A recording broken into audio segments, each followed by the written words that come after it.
चलो बच्चा लोग ध्यान दो, नया चैप्टर है अपना ग्रेविटेशन। अच्छा, इसमें हमारा पहला टॉपिक है variation of acceleration due to gravity. देखो, जो एक्सेलरेशन ड्यू टू ग्रेविटी है ना, जिसको तुम जी पढ़ता है, at the surface of earth it is 9.8।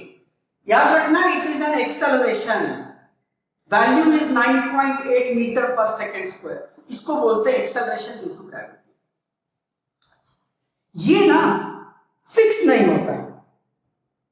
अगर हम अर्थ के सरफेस पर हैं तो जी का वैल्यू मैक्सिमम होता है 9.8। जैसे कि मान लो तुम अर्थ के सरफेस पर रहते हो ना, अर्थ के सरफेस पे इट इज 9.8। लेकिन अगर मैं सरफेस से ऊपर जाऊं, अर्थ के सरफेस से एटमॉस्फेयर में ऊपर जाऊं, हाइट पर जाऊं, तो ये जी का वैल्यू चेंज हो जाएगा। क्या होता है? कम होने लगता है। यस, जैसे जैसे हम हाइट पर जाते हैं जी चेंज होता है, इनफैक्ट वो कम होने लगता है। वो मैं डिराइव करूंगा, अभी बताऊंगा। Acceleration due to gravity decreases with height. फिर एक और केस करेंगे हम, इफेक्ट ऑफ डेप्थ। हम सरफेस से नीचे जाएंगे तब भी एक्सेलरेशन ड्यू टू ग्रेविटी का वैल्यू डिक्रीज होता है। मतलब सरफेस पे रहो सबसे ज्यादा आएगा 9.8, ऊपर जाएंगे हाइट पर तो भी कम होगा, नीचे जाएंगे तो भी कम होगा। और एक सीक्रेट बताता हूं, अगर मैं गड्ढा करते करते, डिग करते करते अर्थ के सेंटर पे पहुंच गया, at that point centre of the earth acceleration due to gravity is 0। Yes, सुनो, इस डायग्राम में मैंने क्या बताया तुमको। ये तुम्हारा अर्थ है, एक सरफेस पे एक पॉइंट है, सरफेस के पॉइंट का डिस्टेंस होता है r is called radius of earth. A से ए पर एक्सेलरेशन ड्यू टू ग्रेविटी का वैल्यू है g 9.8। से मैं सरफेस से h हाइट ऊपर गया b तक, b पर क्या होगा एक्सेलरेशन ड्यू टू ग्रेविटी, वो मुझे ढूंढना है। से उसको मैं g डैश लिखता हूं।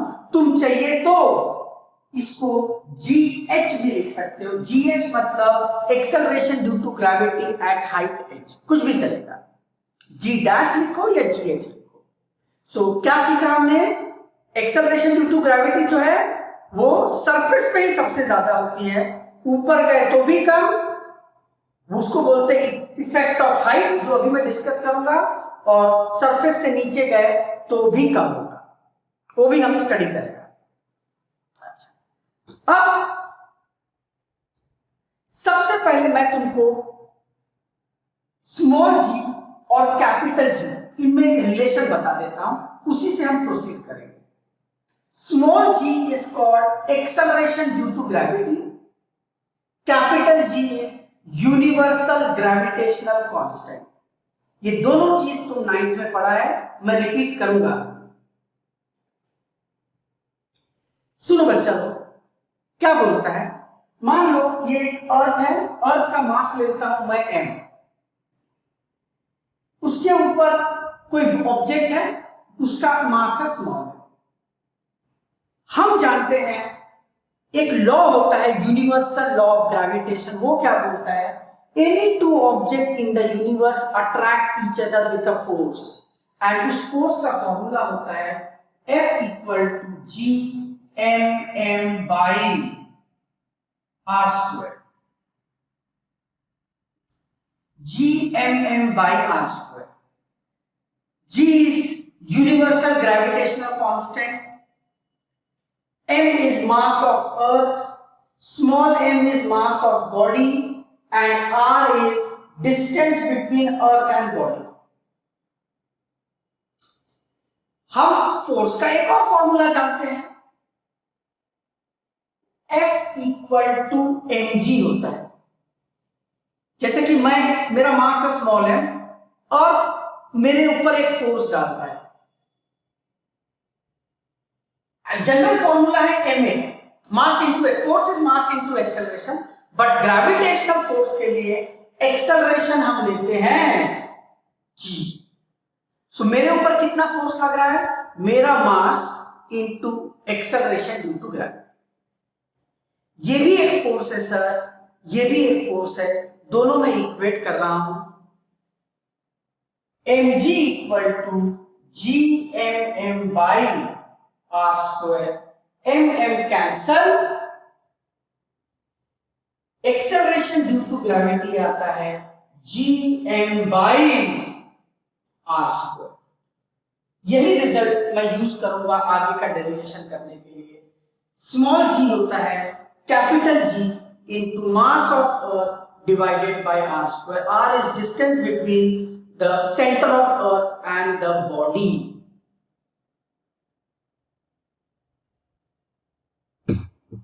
चलो अब आते हैं हमारे टॉपिक पर। What is effect of height? Height मतलब एल्टीट्यूड, एल्टीट्यूड, हाइट को एल्टीट्यूड बोलते हैं। अब मैं ये फॉर्मूला यूज करके acceleration due to gravity A पे भी निकालूंगा और acceleration due to gravity B पर भी निकालूंगा।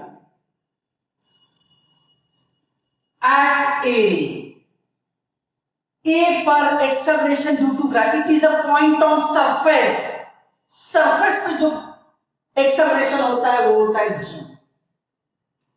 जी equal to capital G change नहीं होता, मास ऑफ अर्थ चेंज नहीं होगा।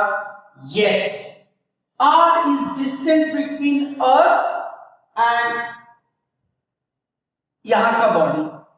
ए पर बॉडी रखा है, ए की बॉडी और सेंटर ऑफ अर्थ के बीच का डिस्टेंस कितना है? Capital R, radius. ये हो जाएगा capital R square. Now at B हम जा रहे हैं सर, बी पर।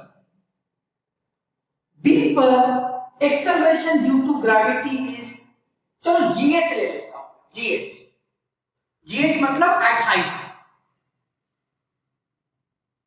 जी चेंज नहीं होगा, एम एम रहेगा। Yes, R is distance between centre of earth and object.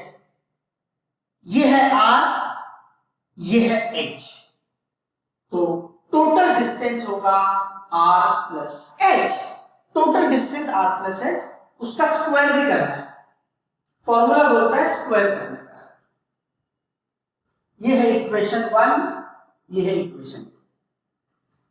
मैंने सरफेस पे भी निकाला, हाइट पर भी निकाला। अब इनके बीच में रिलेशन बनाने के लिए मैं क्या करूंगा? We will divide 2 by 1। 2 को 1 से डिवाइड कर, कैसे डिवाइड होगा?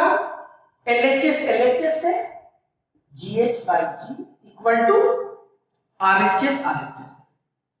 सेकेंड का RHS GM by R plus H the whole square whole upon first का LHS GM by capital R square. देखो बच्चा लोग, GM GM cancel, R square ऊपर मल्टीप्लाई हो जाएगा। GH by G equal to R square by R plus H the whole square। इसको तुम ऐसा भी लिख सकते हो, GH इक्वल टू जी यहां पर मल्टीप्लाई, या फिर ऐसे ले लें, GH by G equal to R by R plus H the whole square. दोनों पे स्क्वायर है ना, तो हम होल स्क्वायर लिख सकते हैं। डायग्राम तुमने बना लिया है एक्चुअली, इसको मैं मिटा रहा हूं।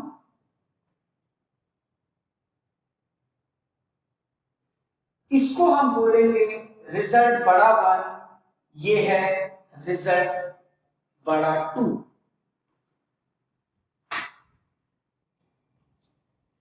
आगे प्रोसीड करते हैं, देखो क्या होगा।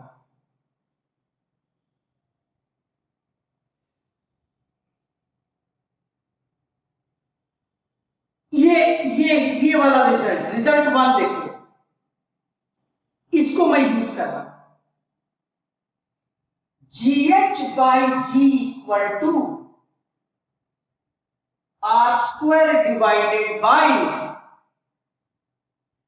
बचा लो डिनोमिनेटर से मैं R कॉमन लेने वाला हूं, R कॉमन लूंगा। R जब स्क्वायर से बाहर आएगा, R जब कॉमन लेंगे अंदर आएगा 1 प्लस H/R। सुनो ये इनकम्प्लीट है, मैं बता रहा हूं। R प्लस H से, अच्छा मान लो स्क्वायर नहीं होता, सिर्फ R प्लस H है।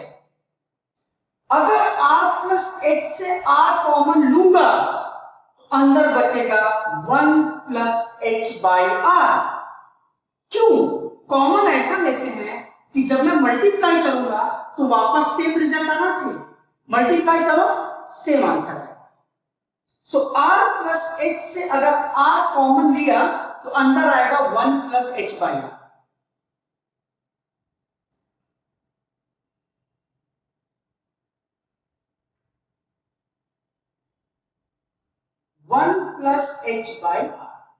बट ऐसे दो 1 प्लस H/R है, स्क्वायर मतलब 2, तो R भी कितने बाहर आएंगे? 2। हर एक R प्लस H से एक R, दूसरे R प्लस H से एक और R, तो बाहर आएगा R²। एक और एग्जांपल, अगर R plus H whole cube रहता तो क्या, अगर मैं R कॉमन लूंगा अंदर आएगा 1 प्लस H/R, चूंकि क्यूब है तो R भी कितने आएंगे? 3। अब तुम सोच रहा होगा ये R² काय को कॉमन लिया, पागल है क्या? नहीं रे, R² में कैंसल हो जाएगा। So we get GH/G equal to 1 plus H/R the whole square. जब ऊपर जाएगा तो आंसर आएगा 1 plus H/R raise to -2। Denominator में पावर प्लस है, न्यूमरेटर में ले जाओगे तो क्या आएगा? -2। अब देखो एक मैजिक होगा सर, मैजिक। यहां पर ना हम बाइनोमियल थ्योरम यूज करते हैं। तुमको नहीं मालूम है अभी binomial, and that too for negative coefficient क्या होगा, मैं बता रहा हूं, स्टेप को याद रखना। ये जो -2 है ये सेकेंड टर्म के साथ मल्टीप्लाई हो जाएगा बस। So we get GH/G equal to, क्या बोला, ये जो -2 है ये सेकेंड टर्म से इंटू होगा, वी गेट 1 -2 H/R। इसको बोलते हैं binomial theorem of negative power. क्या किया मैंने? -2 सेकेंड टर्म से इंटू हो जाएगा बस। सो फाइनल एक्सप्रेशन में बोल रहा हूं, तुम यहां भी रोक सकते हो, या फिर we write GH equal to G into 1 -2 H/R। This is final result। मतलब acceleration due to gravity at height h is acceleration at surface into 1 -2 H/R। 1 1 होता है, 2 2 है, h is height, सरफेस से कितना ऊपर गए, एंड r is radius।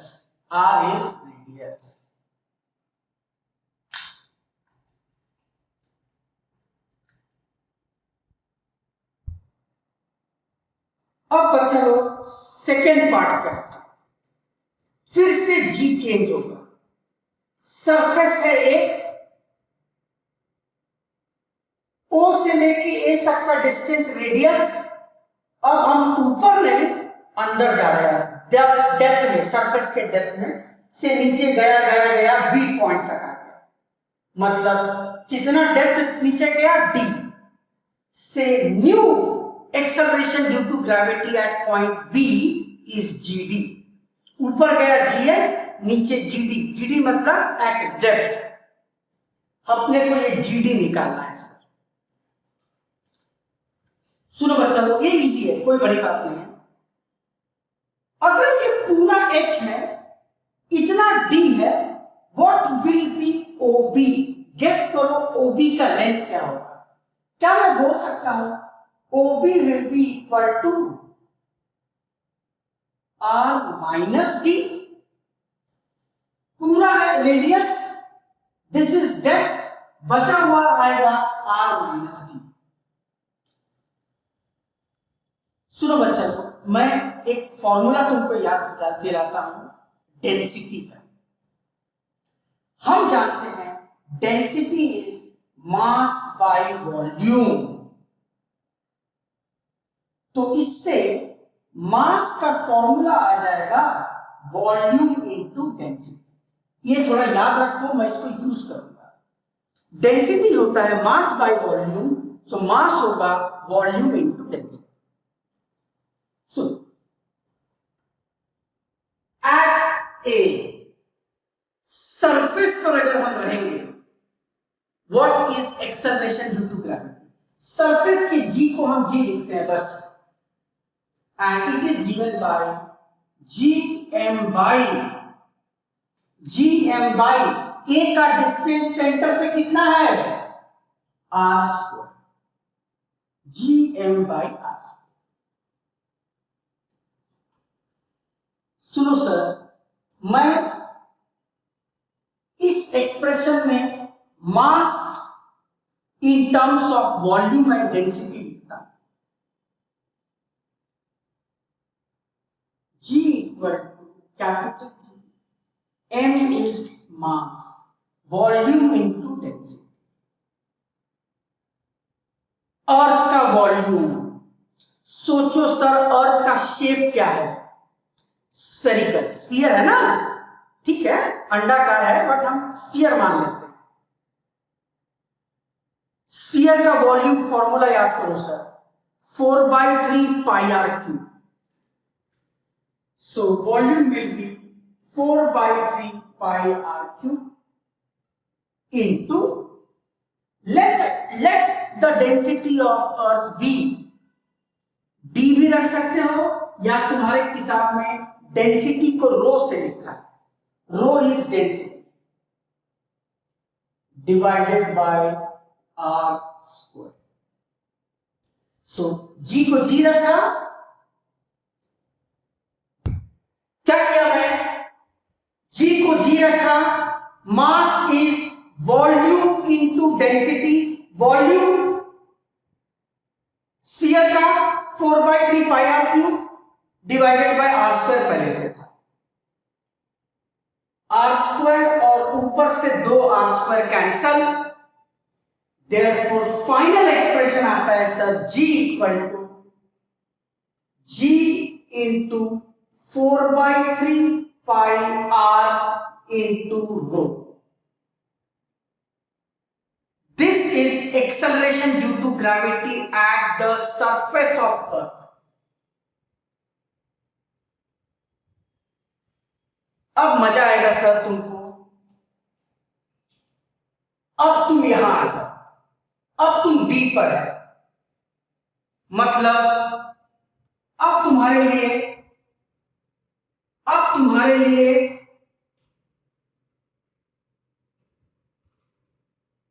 नया अर्थ सिर्फ इतना है, बाहर तक खत्म। अब तुम कहां आ गए? बी पर। New earth for you is सिर्फ इतना वाला। जब सरफेस पे थे पूरा अर्थ, जब बी पर आ गए ना, ये छोटा वाला तुम्हारे लिए नया अर्थ है। अब सुनो, at B GD equal to formula था gm/r²। देखो सर, g चेंज नहीं होता, it is universal gravitational constant. Yes, m is mass of earth, ये चेंज होगा बिकॉज पहले अर्थ पूरा था जब तुम सरफेस पे थे, अब तुम b पर आ गए, तुम्हारा अर्थ छोटा हो गया, तो मास भी चेंज हो जाएगा। से इसको मैं लिख देता हूं,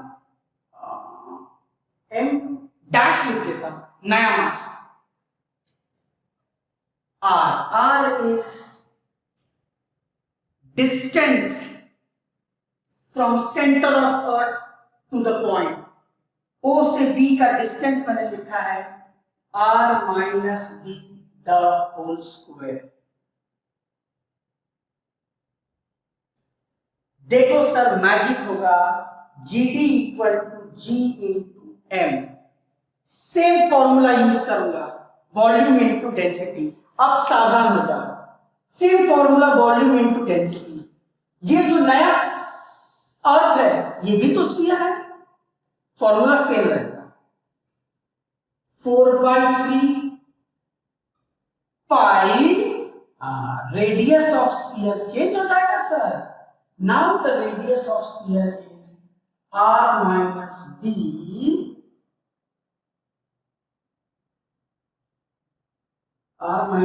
the whole cube. 4/3 pi r³ into d। Density is rho. क्या डेंसिटी चेंज होती है साइज से? नहीं सर, एक मटेरियल का डेंसिटी हमेशा सेम रहता है, चाहे साइज कुछ भी हो। फॉर एग्जांपल वाटर ले लो, वाटर एक ग्लास में लेना, डेंसिटी सेम। एक प्लास्टिक के बोतल में लो, सेम। ड्रम भर के लो, सेम। मटेरियल अगर सेम है तो डेंसिटी सेम होती है, साइज का डेंसिटी डिपेंड नहीं करता। हाँ, वॉल्यूम चेंज हो जाएगा, ग्लास का वॉल्यूम कम है, बॉटल का ज्यादा है, बकेट का और ज्यादा है, डेंसिटी कभी चेंज नहीं होती। आयरन, लोहा, लोहे का नेल ले लो, लोहे की ड्रिल ले लो या लोहे का कुछ भी लो, डेंसिटी सेम रहेगा।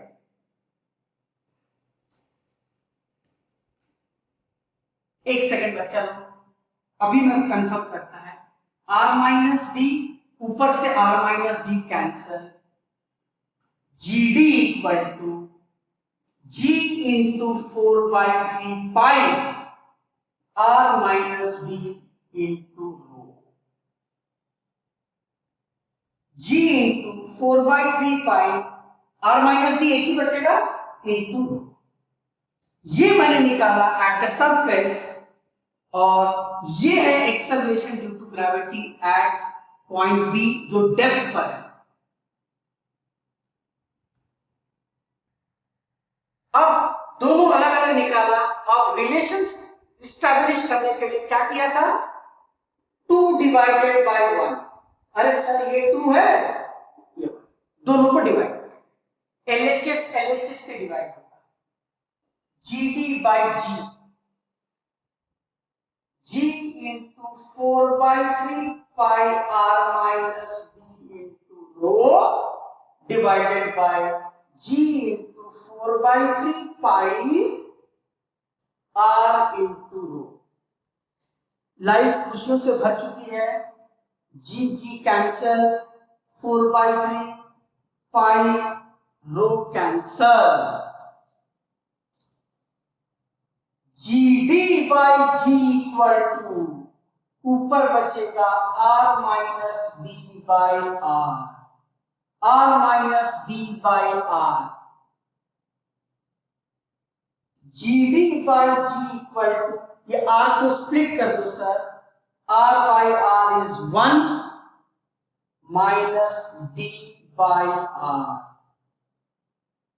r स्प्लिट कर दिया मैंने, 1 minus d by r, therefore final expression acceleration due to gravity at depth d is g जाके multiply 1 minus d by r। यही है तुम्हारा final result. Acceleration due to gravity at depth d is acceleration at surface into 1 minus d by r, where d is depth below the surface. इसमें एक last point मैं add कर दूं, centre पे क्या होगा सर? सेंटर पे